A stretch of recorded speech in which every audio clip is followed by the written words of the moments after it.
Across America and around the world, on this, the 218th birthday, the anniversary of the signing of the Declaration of Independence on July 4th, 1776, the birthday of the United States of America, we celebrate all across the nation.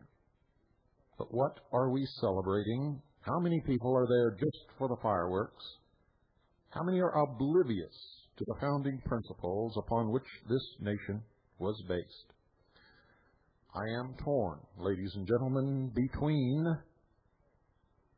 what our forefathers intended for us and what we have actually become. In the councils and the meetings of many organizations and people around this world, there's one principle that's 100% alien, absolutely contrary to what our forefathers believed and what true Americans everywhere should believe. You are a fruit of the universe. You have no right to be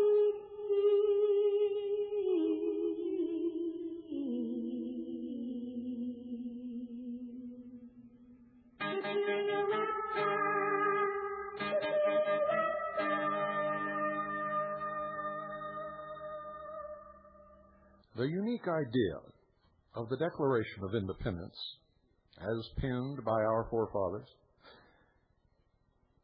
was that the recognition that people's rights are granted directly by the Creator, not by the state, and that the people then and only then grant rights to government. The concept is so simple, yet so very fundamental and far-reaching that many cannot grasp it. There is a supreme thought that everything sprang from this thought, that it was planned to have order, and indeed it does. There are definite laws called natural laws, the laws of nature, that reflect the will of this Creator. Our forefathers said that the Creator, after bringing into existence all of the material things in the universe, then created life.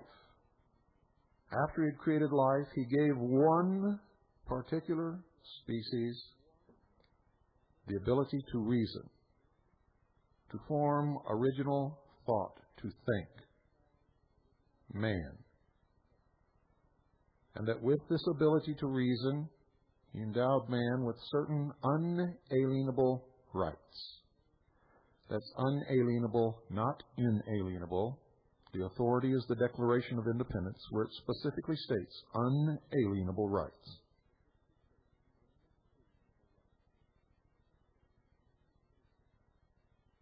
And that the people give some rights to government for the mutual benefit and protection of the whole of the people, and the people can take these rights away from the government any time that they want. Rights are not endowed upon the people by government. America's founding fathers embraced a previously unheard of political philosophy which held that people are endowed by their Creator with certain unalienable rights. And this was the statement of guiding principle for the new nation, and as such had to be translated into a concrete charter for government. The Constitution of the United States of America became that charter. Other forms of government, ladies and gentlemen, past and present, rely on the state as the grantor of human rights. America's founders, however, believed that a government made up of imperfect people exercising power over other imperfect people should possess only limited powers. And through their Constitution, they wished to secure the blessings of liberty for themselves and for posterity by limiting the powers of government. Through it, they delegated to government only those rights they wanted it to have, holding to themselves all powers not delegated by the Constitution. They even provided the means for controlling those powers they had granted to government. One of the greatest warnings ever issued to the people of this great nation was to stay out of the affairs of foreign nations, not to get entangled in foreign problems. It has beaches. It has mountains. It's mysterious. It's obvious. It's hot. It's cruel. It roars. It whimpers. It's real life. Confess or we put out your eyes. Even though it's make-believe. I confess. I killed Papa Doc with my voodoo. Don't hit me again. Please don't hit me again. Come to Haiti. These were the unique American ideas. One, there's a Creator. The Creator endowed man with certain unalienable rights, and that we as a nation should stay away from foreign entanglements. This is the crux upon which our forefathers cast the future. The world then and the world now are two entirely different places. The ideals and principles which they gave us apply equally as well to this world as they did to theirs. Yet every day we're being told that the Constitution is an outdated, old document that does not provide for the unseen problems of a modern world that was written by doddering old men 218 years ago. However, anyone who gives any study to the Constitution, to that document, quickly can see that within the document is life.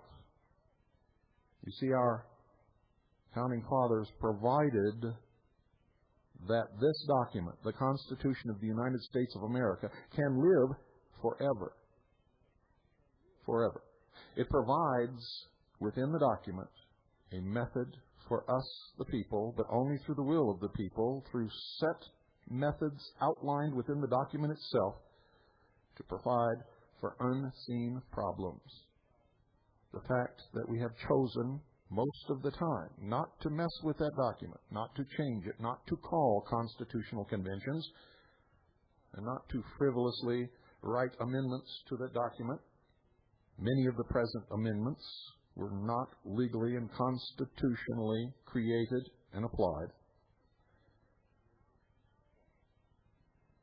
It means that we, the people, believe that the document suffices in its form For if it did not, we could indeed change it.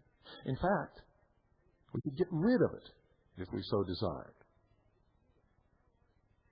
Free people, understanding the roots of our freedom and the protections put in place to prevent a government from usurping our Creator-endowed rights, have decided to leave it alone.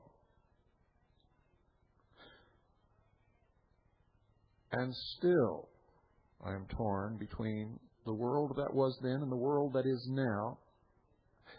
For from my vantage point here behind this microphone, ladies and gentlemen, I look out over a nation mostly of ignorant sheeple who do not possess a copy of the Constitution of the United States, or what we celebrate today, the Declaration of Independence, nor do they know what those documents contain. They have some hazy idea about freedom of speech or separation of church and state, something that doesn't even exist and is not even mentioned within the Constitution of the United States of America.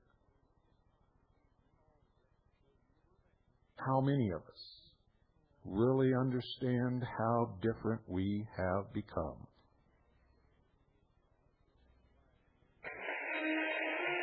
What was the game to play? Catch it and you keep it. And here's your host, Bob Benson. Hi, folks. For you newcomers to Catch It and You Keep It, here's how we play the game. I'm now standing on a balcony on the 10th floor of the CBS studios.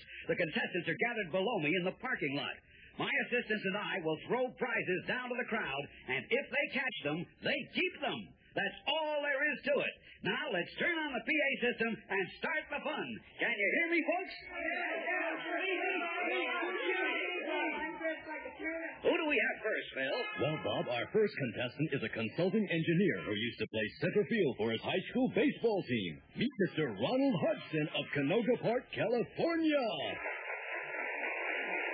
Well, welcome aboard, Ron, and tell me, how were you out there in center field, Ron? Did you drop many? Oh, I've booted a few. Well, let's hope you're in top form today, Ron, because I'm holding a 21-jewel Benrus wristwatch. How'd you like to give it a try? You bet. Then get ready, because here it comes! And he caught it! Take a look inside the box, Ron. There's a watch. And money. Yes, it's a surprise bonus of 2 crisp $100 bills. Now, Ron, I'm holding a lovely piece of American Tourister luggage. Would you like to try for it?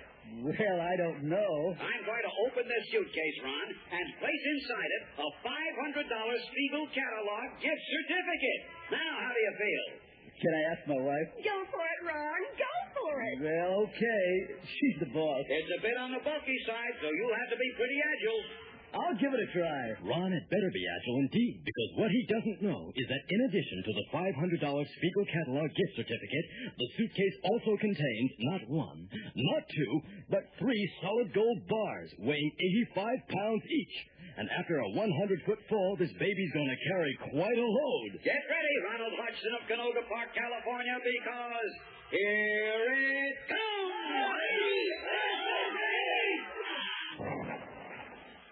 I guess Ron booted another one, and I'm afraid his brand-new watch got spoiled in the bargain.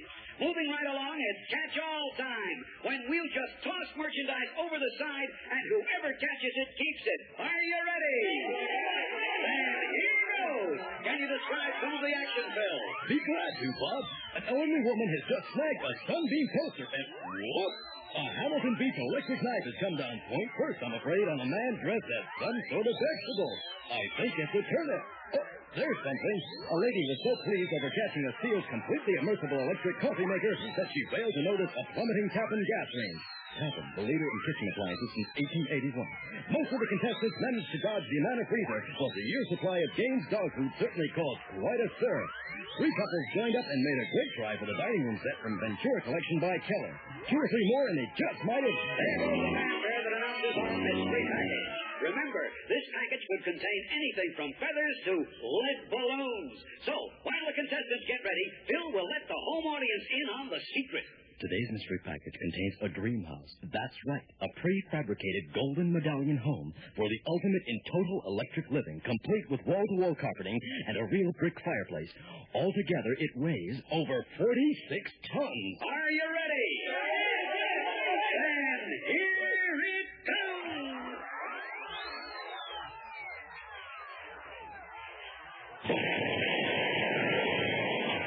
That about wraps up today's show. But nobody goes away a loser because every contestant gets a Parker Brothers Catch It and to Keep It game to play and enjoy in your own home. See you tomorrow.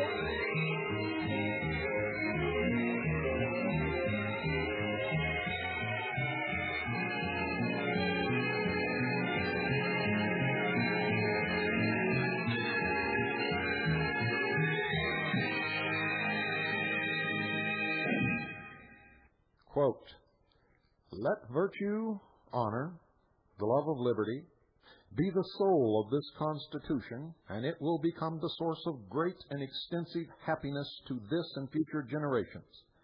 Vice, ignorance, and want of vigilance will be the only enemies able to destroy it." End quote. John Jay. America's founding fathers knew that it takes more than a perfect plan of government to preserve liberty. Something else is needed, some moral principle diffused among the people to unite and strengthen the urge to peaceful observance of law. They recognized that the raw materials of a free government are people who can act morally without compulsion, who do not willfully violate the rights of others, and who love liberty enough to demand that government's power is very limited. Once I had this whole box full of dead pigeons, whole box full, say 12, 14 pigeons. And I used to take them, and play around with them, try and make them do things. Stuff like, I take them up to the roof and throw them off and see if they'd fly or something, or glide. And all they'd ever do is just fall into the street. That's all they'd ever do. That's about it. Our founders used the word virtuous to describe such people. Defined by Webster, virtue is a conformity to a standard of right, that which is right. But whatever word is used to describe it, such a moral standard is the necessary fountainhead of a free society. Without it, chaos begins to reign, and out of chaos always comes order. Order in the form of dictatorial powers. The Declaration of Independence referred to nature's God, the Creator, and the supreme judge of the world, and divine providence. Our nation's founders came together voluntarily, ladies and gentlemen, to create a limited government to secure for them and posterity their God-given rights to life, liberty, and property. Such liberty, they believed, rested on three great supports.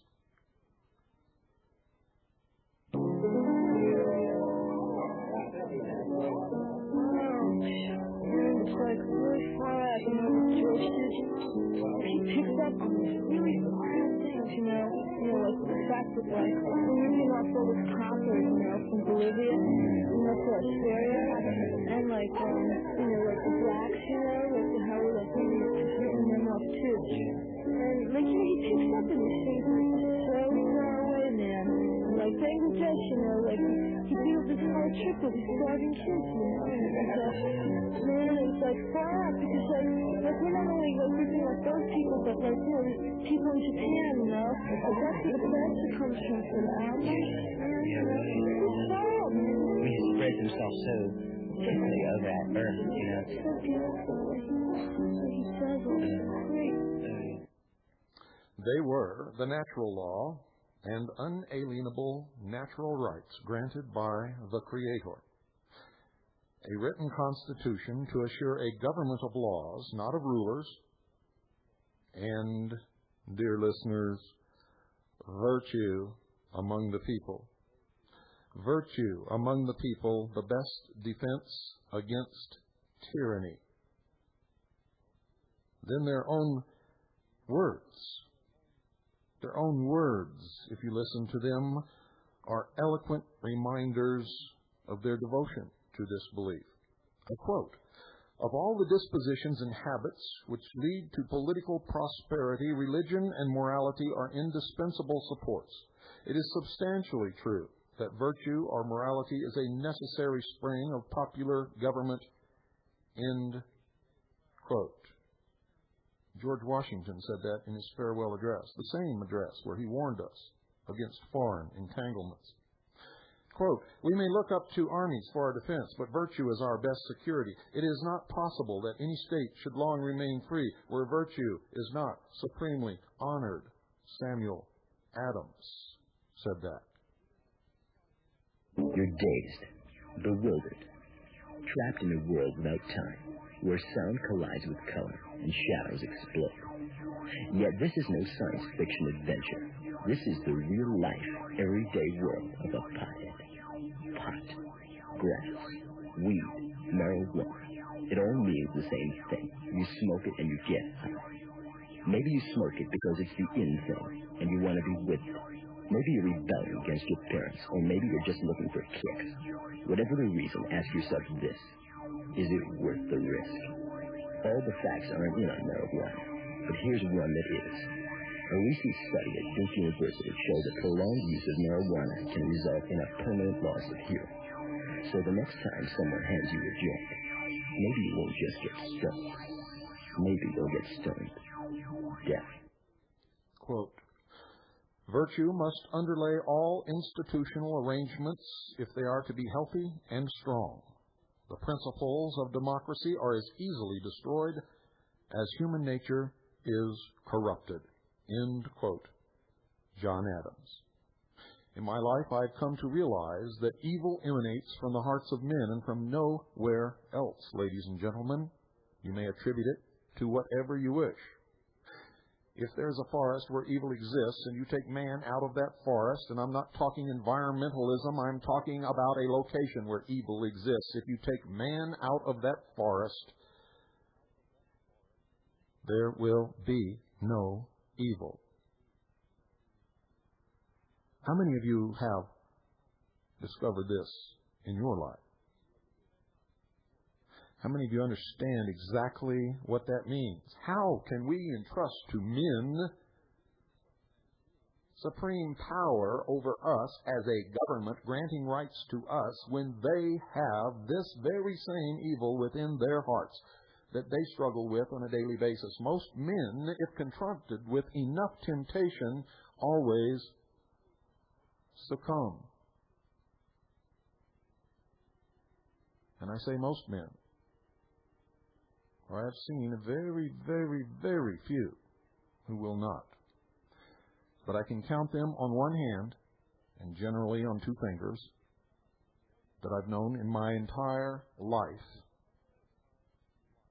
So how, ladies and gentlemen, could we ever entrust such power to anyone? That is why we were appointed by our founders as the watchdogs of the government, of, for, and by the people.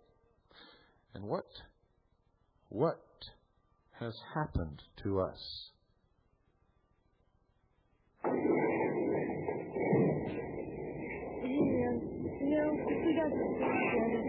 Everybody started buying albums, man. We could probably get rid of Nixon and his whole pig trip, man.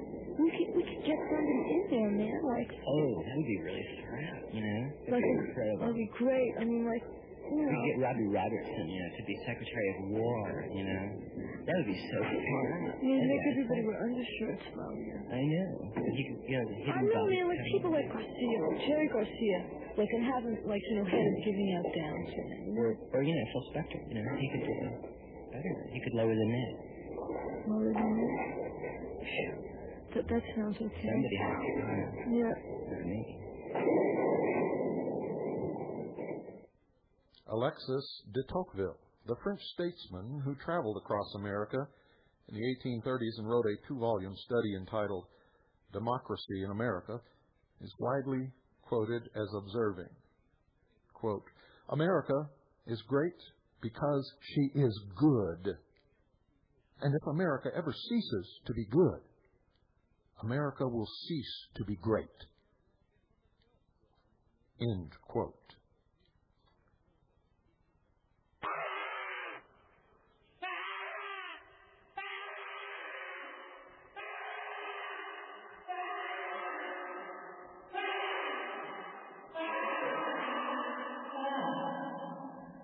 Heard every night across this nation. What does it mean? Where does it come from? How have we sunk to such depths? And why is it that most people don't even know the depths to which we have sunk? Quote, "We hold these truths to be self-evident. All men are endowed by their Creator with certain unalienable rights." And then later, that to secure these rights, governments are instituted among men, end quote. Our Declaration of Independence acknowledges a Creator as the source of the unalienable rights that governments are formed to secure. This acknowledgement was the very foundation of the Constitution of the United States of America. Indeed, it was the foundation of the Declaration of Independence which first stated this principle. What are those unalienable rights with which we are endowed?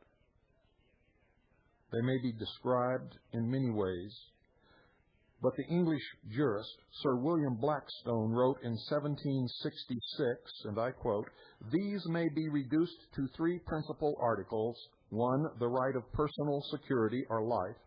2, the right of personal liberty. And 3, the right of private property," end quote. America's written Constitution was to protect and secure God-given individual rights to life, liberty, and property. What is going on? These are being taken away from us by the institution, the government, which we set into place to protect those Creator-endowed rights.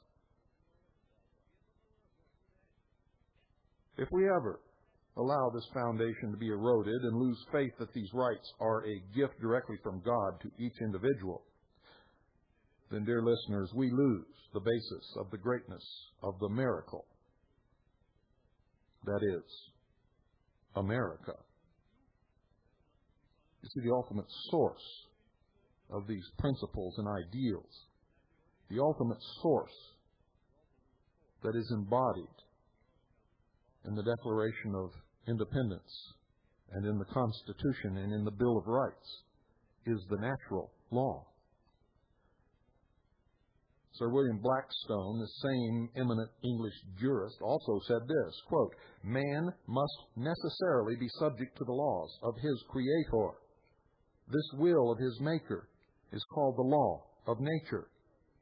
And this law of nature is, of course, superior to any other. No human laws are of any validity if contrary to this, and such of them as are valid derive all their force from this original," end quote. Don't go away. I'll be right back after this brief pause. The Spangled Boy in his bow tie, the infantry that don't ask why. Hi, I'm Bob Dylan. Remember those fabulous 60s, the marches, the being, the draft card burnings, and best of all, the music? Well, now Opera House has collected the finest of those songs on one album called Golden Protest, performed by the original artists who made them famous. You'll thrill to Society's Child by Janis Dean, Perfect Ballet Sunday by the Monkees, What Have They Done to the Rain by the Searchers, In the Ghetto by Elvis Presley, Silent Night 7 O'Clock News by Simon & Garfunkel, and who can ever forget this all-time classic? Yes, Barry Maguire's immortal Eve of Destruction.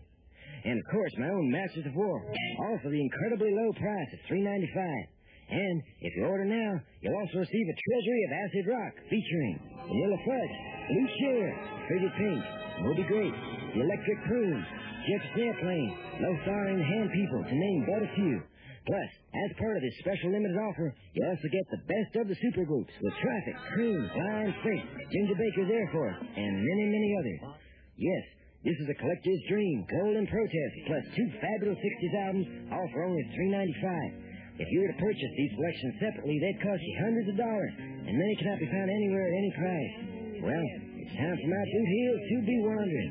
But here's something that'll tell you how you can get this amazing record package. Here's how to order this amazing record package. Just send $3.95 and check your money order plus your name and address to Apple House Box 70K, South Bend, Indiana. Once again, that's $3.95 and check your money to Apple House Box. Do it today.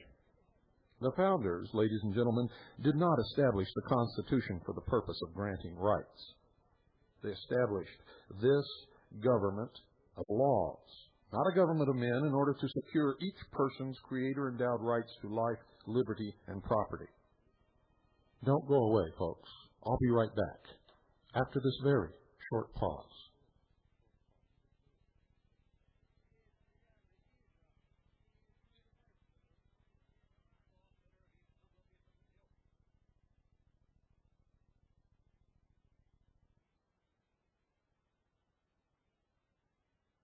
Voice of the people must be heard at all times.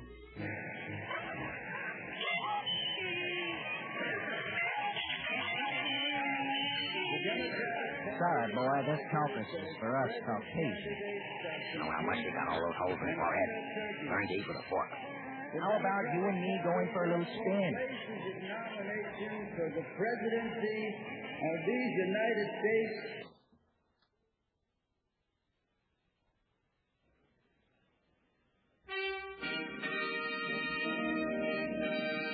And now, Banana Heritage Productions presents How Democracy Works. Number 43, The Miracle of Free Elections. Free elections depend upon a free people. From the earliest stages, the voice of the people must be heard at all times.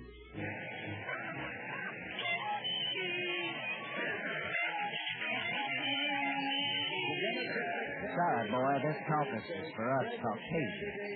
You know how much you got all those holes in your forehead? Learn to eat with a fork. How about you and me going for a little spin? Nominations for the presidency of these United States. A 1973 Avocado Green Pontiac GTO.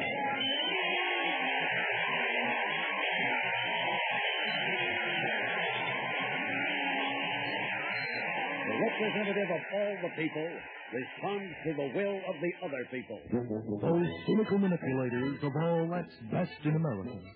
Henry, what won't they stoop to? Listen, Dominic. Thank God it wasn't an imperial. You wouldn't stand a chance. Well, what should I do to combat this infamy? Develop a fender? Grow a grill? Be yourself, Cookie. I got the plot. And across the nation, the voice of the people responds to the will of the people. I vote for the Pontiac every time. This baby's got 350 horses under the hood. You need that extra power on today's highways. Anything but Nixon, man. A blender. Anything. Modern technology can record the voice of the people with the utmost precision. Pontiac 38%, Nixon 41%. Go get him, Pontiac. Enabling those in power to remain faithful to their oath of office. Now, many of you may wonder why, in announcing our withdrawal from Southeast Asia and the legalization of marijuana, I am wearing these ludicrous headlamps on my ears. Let me explain. The will of the people demands the frank exchange of opinion. Mr. Candidate, perhaps you'd give the panel some idea of your general approach.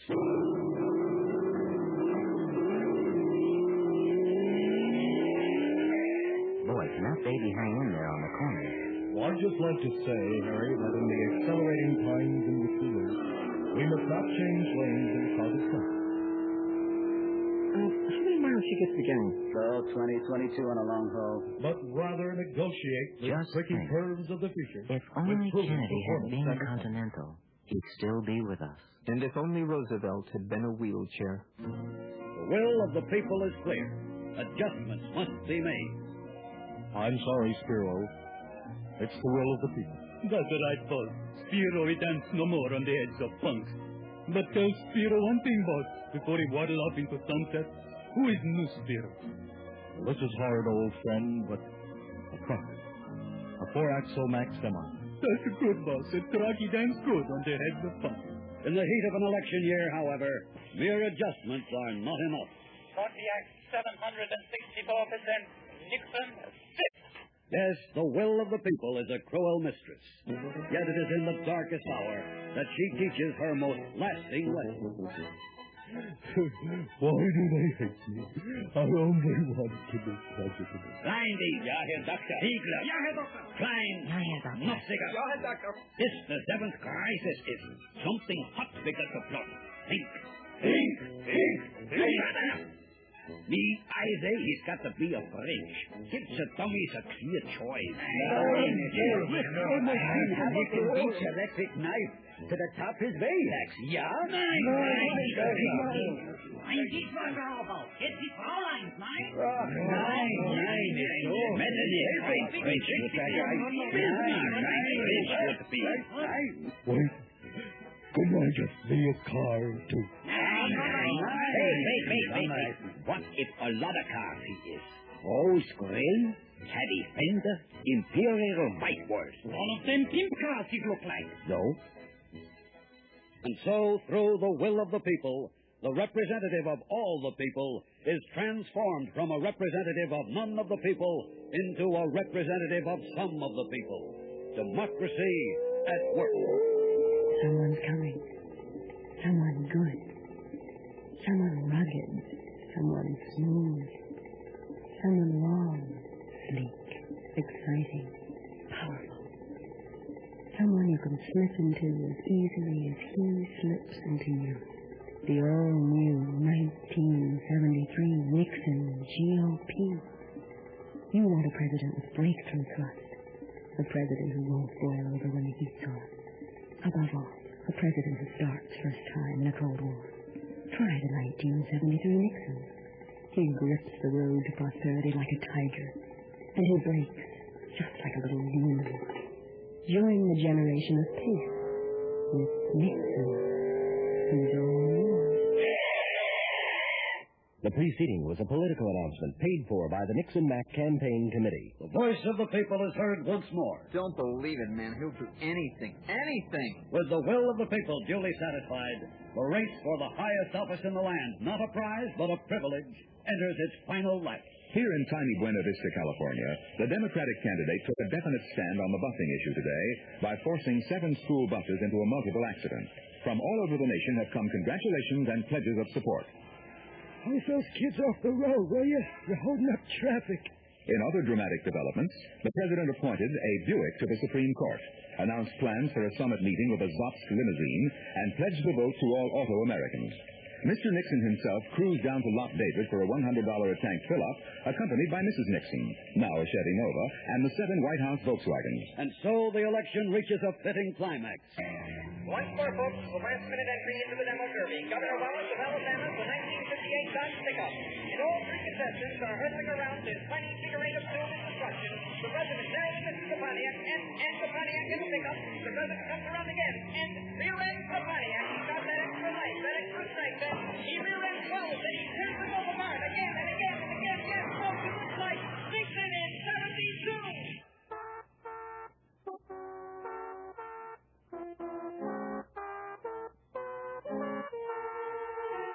And so, through the miracle of free election, history is made once more. Do you, Richard Nixon, engine number 528-6A76, swear to uphold the oath of office of the President of these United States? Beep, beep. The will of the people triumphs, bestowing upon the choice of some of the people the trust of all of the people. Thus guiding the greatest democracy on earth, safely down the highway of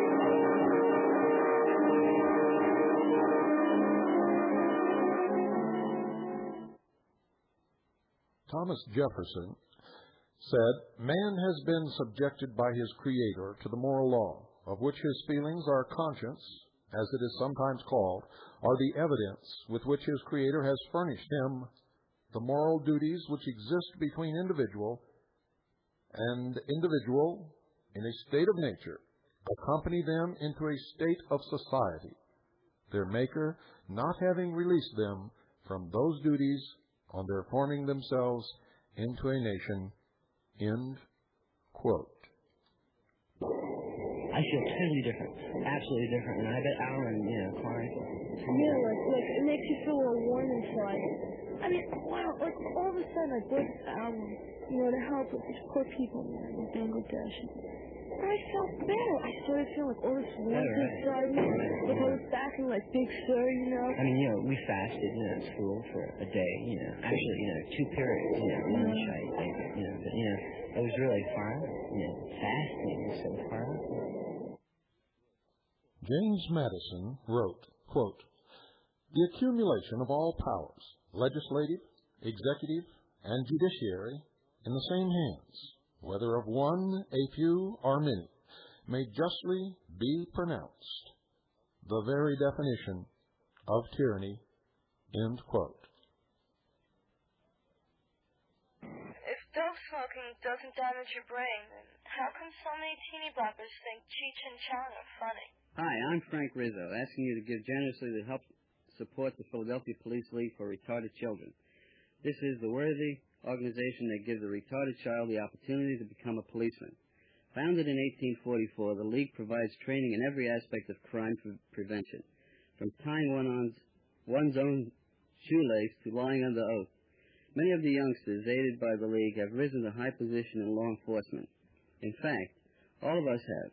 So please help us to rid the streets of morons, psychopaths, and mental defectives, and put them where they belong, on the force. An enlightened, committed people who understand the principles of our Constitution are the most effective means of preserving liberty. James Madison said this, and I quote, "Although all men are born free, slavery has been the general lot of the human race. Ignorant, they have been cheated. Asleep, they have been surprised. Divided, the yoke has been forced upon them. But what is the lesson? The people ought to be enlightened, to be awakened, to be united, that after establishing a government, they should watch over it. It is universally admitted that a well-instructed people alone can be permanently free." End quote. And now, her nib.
Amendment 1 to the Constitution of the United States of America, and I quote in part, Congress shall make no law respecting an establishment of religion or prohibiting the free exercise thereof, end quote. It is the pillar and support of America's Constitution. Thomas Jefferson said, quote, in matters of religion, I have considered that its free exercise is placed by the Constitution independent of the power of the general government, end quote.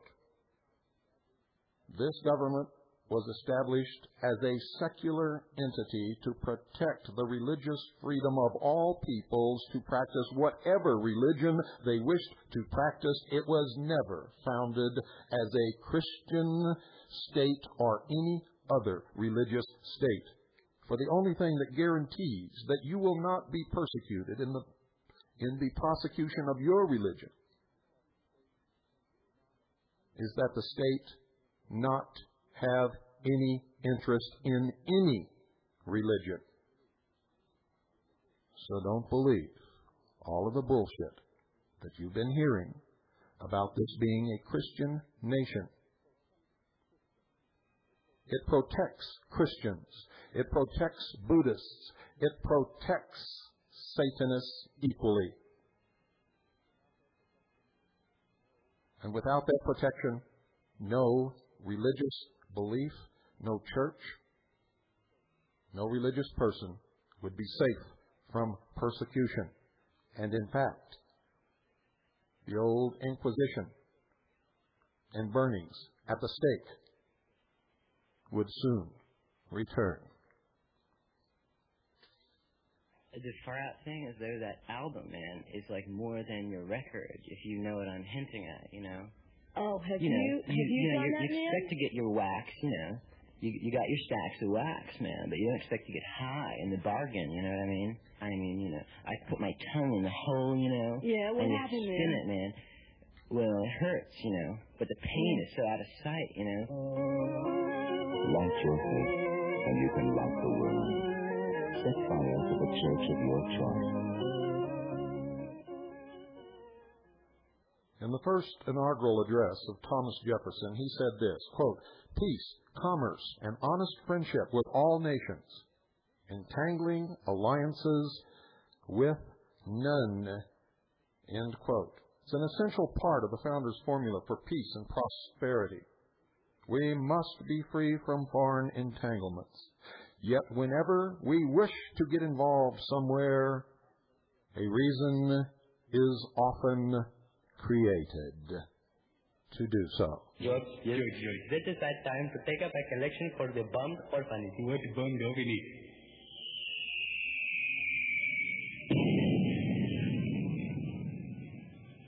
That one.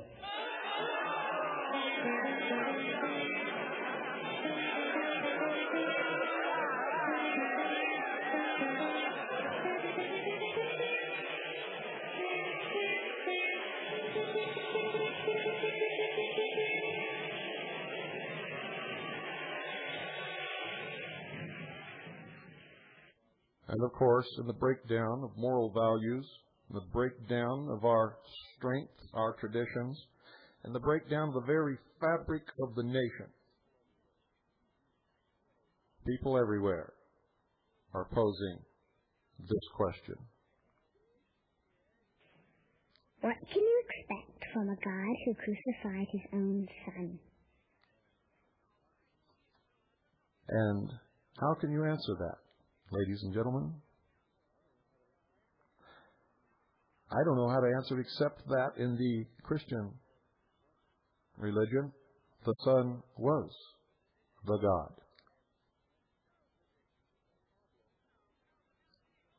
The problem that exists in this country is we've gotten away so far away from our founding principles that there are those who believe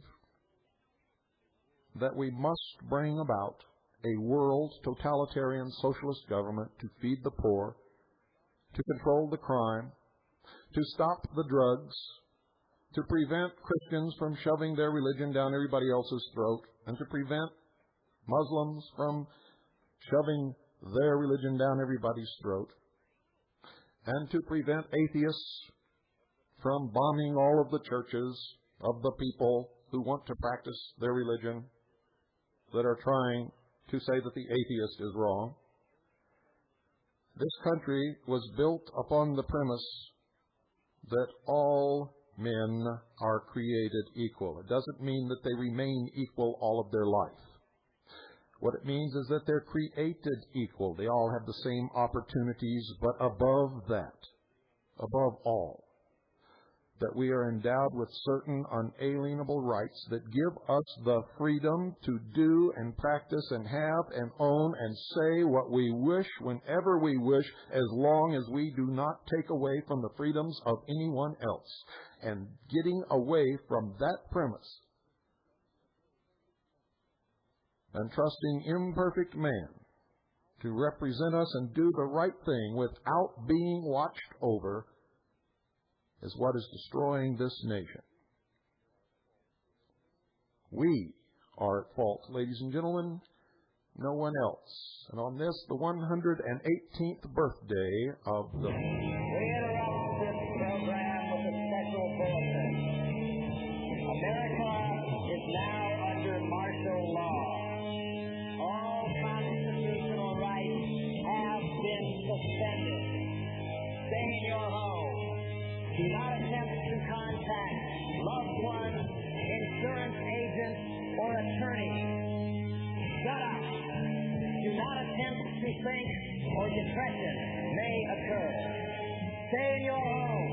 Curfew is at 7 p.m. sharp after work. Anyone caught outside the gates of their subdivision sectors after curfew will be shot. Remain calm. Do not panic. Your neighborhood watch officer will be by to collect urine samples in the morning. Anyone caught interfering with the collection of urine samples will be shot. Stay in your home. Remain calm. The number one enemy of progress is questions.